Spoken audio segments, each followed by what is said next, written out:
Minsan sa sobrang busy natin sa buhay, nakakalimutan na natin i-appreciate ang maliliit na bagay. Araw-araw tayong nagmamadali. Trabaho, responsibilidad, mga problema at mga bagay na kailangang tapusin. Pero sandali, kailan ba ang huling pagkakataon na huminto ka para pagmasdan ng langit? Makinig sa huni ng mga ibon o maramdaman lang ang malamig na hangin habang naglalakad. Hindi lahat ng kaligayahan ay matatagpuan sa malaking sweldo, mamahaling gamit o matataas na pangarap. Minsan, ang tunay na joy ay nasa simpleng sandali. Isang magandang sunset, isang tahimik na umaga o isang masayang usapan kasama ang mga taong mahal natin.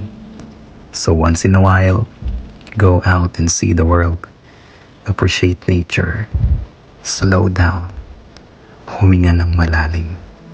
Dahil habang abala tayo sa paghahabol ng buhay, baka namimiss na natin ang mga simpleng biyayang matagal nang ibinibigay sa atin ng Diyos. Life is not just about reaching the destination. It's also about appreciating the beauty of the journey.